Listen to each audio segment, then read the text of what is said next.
근데 2년 뒤에는요, 작년보다 6배 성장한 30조.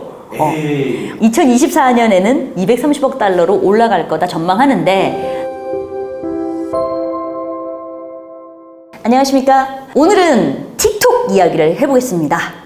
틱톡은 사실 뭐 하는 회사야 얘기하는 게 너무 좀 웃기잖아요. 너무나 잘 알고 우리가 매일 그래도 20-30분은 본다. 대표적인 숏폼 비디오 콘텐츠를 업로드하고 관리하는 업체가 바로 틱톡인데, 최근에 틱톡이 시끄럽습니다. 어떤 이슈가 있는지 하나하나 살펴볼 건데, 첫 번째로 제가 얘기하고 싶은 게 바로 틱톡의 블랙아웃 챌린지입니다. 블랙아웃 챌린지는 우리나라 말로 기절 챌린지.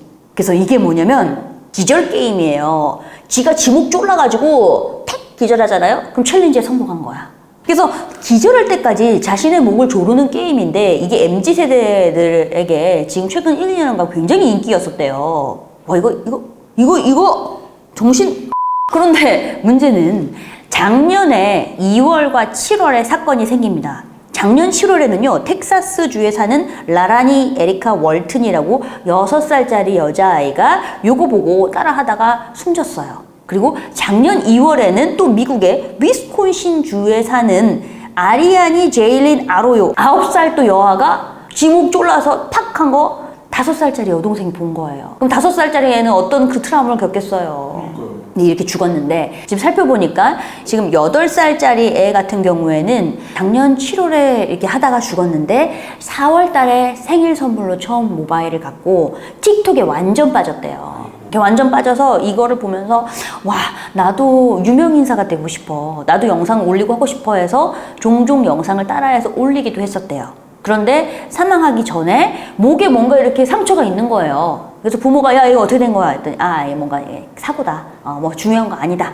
이렇게 넘겼는데 알고 보니 자기 목을 조르다가 정말 기절한 게 아니라 사망한 겁니다. 그래서 이렇게 되다 보니 지금 현재 문제는요, 이런 게임들이 초등학생 친구들에게 보여주면서 굉장히 위험을 초래한다, 죽음을 초래할 수 있다 라고 해서 이 위험성에 대해서 두 부모가 만나서 공동으로 소송을 제기합니다. 그래서 여기가 지금 미국 LA 고등법원에 소송을 제기하는데, 여기 핵심은 이겁니다. 이거 알고리즘을 여기에 계속 초딩들에게 위험한 거를 뿌리는 알고리즘 돌리고 있어. 내가 봤을 때 이거 지금 너네들 지금 문제 있어. 초등학생 애들에게 이런 거 보여주는 거 문제야 하는데, 실제 요거를 담당하고 있는 변호사가 매튜 버그만이라는 소셜미디어 희생자 법센터 소속 변호사입니다. 이 친구가 실제 그래요. 틱톡은 위험하고 이용자가 죽음으로 갈 수 있는 그런 상황에 있는 그런 콘텐츠를 지네들도 알면서 이걸 뿌리고 있다. 그리고 이런 알고리즘을 개발하기 위해 수십억 달러를 쓰고 있어. 그래서 너네 소송이야 라고 합니다. 근데 틱톡 같은 경우에는 사실 이거 우리 말고 그 전에 다른 SNS에서 먼저 유행한 거야. 말인지 방구인지. 어쨌든 위험한 거면 차단해야지. 다른 SNS에 먼저 유행했던 거야 라고 해서 그렇게 코멘트를 합니다. 근데 틱톡 같은 경우에는 사실 챌린지가 긍정적인 부분도 있었어요. 아이스버킷 챌린지 기억하죠? 기부와 뭔가 나눔의 실천을 위해서 되게 유명 인사들로 시작해서 아이스버킷 챌린지가 틱톡을 유행하게 했던 하나의 또 요소가 됐었는데, 챌린지들이 유행하다 보니까 각종 위험천만한 챌린지가 떠돌게 됩니다. 예를 들어서 우유 상자 챌린지. 요거는요, 제가 사진 준비했는데, 우유 상자 있잖아요. 우유 넣어서 피라미드처럼 쌓아요. 그리고 그 위에 올라가는데 대부분 여기서 꼬꾸라져서 넘어지는 거예요. 그러니까 이게 하도 사고를 많이 일으키니까 의사가 야, 너네 이거 잘못하면 어깨 탈골이나 십자인대 파열 또는 뭐 척추 손상 가져올 수 있으니까 하지 마 라고 경고도 합니다. 근데 이것도 챌린지라는 명목으로 사람들이 막 따라하고 사고 당하고 했어요. 근데 이것만 해서 문제가 아니야. 베나드릴 챌린지라는 게 있는데, 이 베나드릴 챌린지는요, 항히스타민제를 다량으로 먹게 되면은 환각 상태에 갈 수 있다. 그래서 약간 환각, 마약 같은 거죠. 환각에 빠질 수 있는 그런 챌린지가 된 겁니다. 너무 위험하죠. 근데 이렇게 항히스타민제를 다량 복용하는 게임이었는데, 실제 2015년에요 15살짜리 소녀가 이 게임을 하다가 죽었어요. 그러니까 이게 너무 위험한 게임들이 챌린지라는 명목으로 돌아다니고 있는데, 이 외에도 스컬 브레이커 뼈를 부러뜨리는 건가? 그래서 스컬 브레이커 챌린지라고 실제 애들 둘이서 사람 종아리를 세게 걷어차서 넘어뜨리는 건데 요거 같은 경우에도 상식적으로 왜 남의 종아리를 세게 걷어차는 것인가. 근데 2020년에 지나가는 사람 쳤는데 애가 넘어지면서 뇌 손상이 왔어요. 그래서 이제 이 친구들은 폭행죄로 기소가 된 거죠. 두 아이 모두. 그러니까 사물에 대해서, 상황에 대해서 이게 옳다, 그르다 이렇게 판단할 수 있는 성인이 아닌 아이들, 초등학생 애들에게 이런 게 보인다는 것 자체가 너무 위험천만하다. 그래서 부모님 같은 경우에는 이렇게 주장합니다. 이게 굉장히 자극적이고 사람들이 봤을 때 재밌겠는데 따라해 볼래? 어린애들의 이런 호기심을 자극할 수 있는 콘텐츠가 의도적으로 이 알고리즘 속에서 돌아서 애들에게 지속적으로 유포해서 안 좋은 영향을 끼치고 있다라고 주장하는 겁니다. 근데 타당성은 있어요. 그러니까요. 초등학생 애들의 이게 계속 보이면 안 되는 겁니다. 왜냐면 걔네는 이제 미성년자고. 미성년자인데 내가 이게 이렇게 했을 때 사회적으로 이렇게 파급 효과가 난다는 거에 대한 생각을 크게 하지 못하고 이렇게 했을 때 내가 죽을 수 있어 라는 생각을 못해요. 그러니까 목 좀 졸라서 기절해야지 했는데 죽는 거예요. 그래서 이제 이런 사건들이 일어났는데 이러다 보니까 미국의 연방통신위원회 FCC가 있어요. 여기 소속된 공화당 의원이 야 틱톡 나가 퇴출 해서 주장을 합니다. 그래서 얘 주장의 근거는 사실 이런 위험천만한 챌린지 자체가 문제가 아니라 미국에 있는 민감한 사용자의 개인 데이터가 중국으로 빼돌려지고 있다. 이거는 구글과 애플의 이 표준 정책에 위배된다라고 해서 애플, 구글의 최고 경영자에게 야, 앱 빼! 라고 해서 퇴출 요청하는 서한을 보내게 됩니다. 근데 그럴 수밖에 없는 게 왜냐면 앱 다운로드니까 틱톡이 애플 앱스토어나 구글 플레이 스토어에서 떨어지게 되면은 다운로드 할 수 없을 테니까. 그래서 얘네 같은 경우에는 이렇게 주장하고 있어요. 이게 크게 문제가 됐었는데 이게 정말 미국의 사용자 정보를 빼돌릴까라는 게 있었는데 버즈피드 뉴스에서 바이트 댄스사에서 내부 회의했던 녹음 파일 80개를 입수하게 됩니다.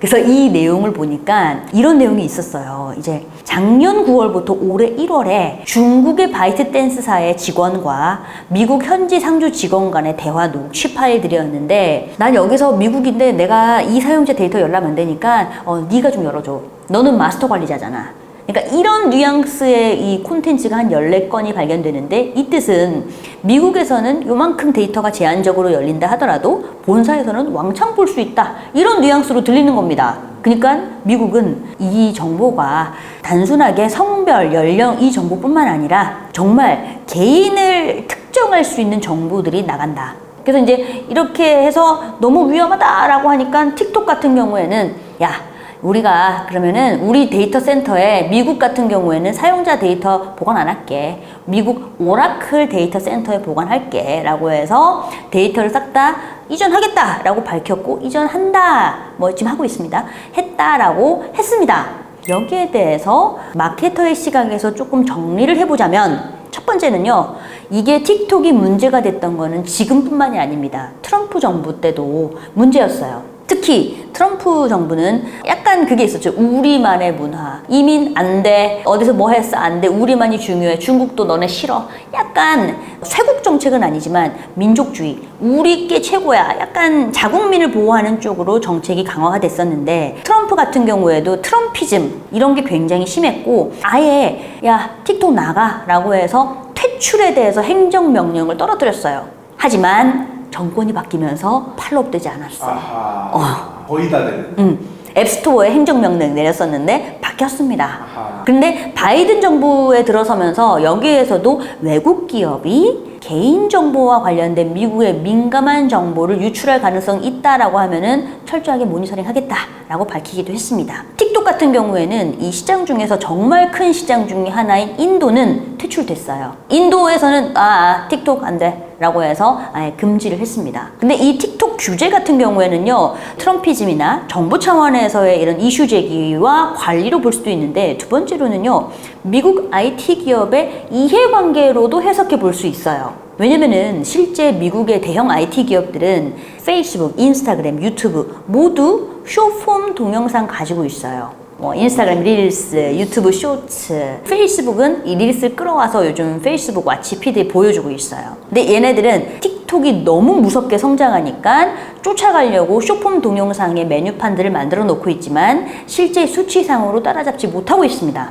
사용자를 보면은 데이터 회사인 이마케터가 조사한 바를 보니까 25세 이하의 미국 사용자의 16%가 페이스북을 사용하는데 44%는 틱톡을 사용한다고 합니다. 그리고 틱톡의 하루 사용 시간은 미국 사용자 평균 46분. 진짜 많이 쓰는 거예요. 46분을 보고 있는 거예요. 근데 월로 따졌을 때 보니까 지금 월간 활성 사용자 같은 경우와 사용 시간을 각각 비교해 보면은 물론 틱톡의 월간 사용자는 10억 명, MAU 10억 명인데 페이스북은 29억 명, 인스타그램 20억 명. 페이스북, 인스타그램이 MAU는 훨씬 높아요. 근데 핵심은 체류 시간, 얼마나 많이 사용하는가. 그거는 틱톡이요, 월 사용자가 28.7시간. 근데 페이스북이 15.5시간, 인스타그램 7.8시간으로 페이스북, 인스타그램 두 개 다 합친 것보다 틱톡의 월 사용자 시간이 훨씬 많은 거예요. 그러다 보니까 플랫폼에서 사람들이 사용 시간이 길어진다, 체류 시간이 길어지면 광고 사업, 광고 마케팅 하는 게 굉장히 유리해지거든요.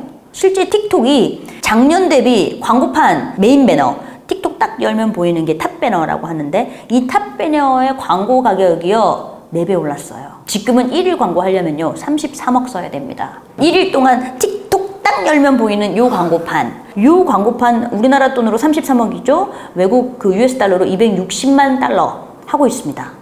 그리고 광고 사업 매출을 벌어들이고 있으니까 틱톡이 광고 사업 매출로 지금 매출이 조단인데 얘네들 지금 작년에 5조 정도 벌었거든요. 40억 달러 벌었는데 올해요 3배 120억 달러 정도 벌 것으로 전망된대요. 그러면 5조에서 15조 6천억으로 올라갑니다. 근데 2년 뒤에는요 작년보다 6배 성장한 30조 2024년에는 230억 달러로 올라갈 거다 전망하는데 사실 우리가 설마 그러겠어? 그러니까 설마 이건 아니야. 근데 진짜 놀라운 건 작년이 5조였는데 올해 15조예요. 이미 매출이 작년 대비 3배나 빵 해버렸어.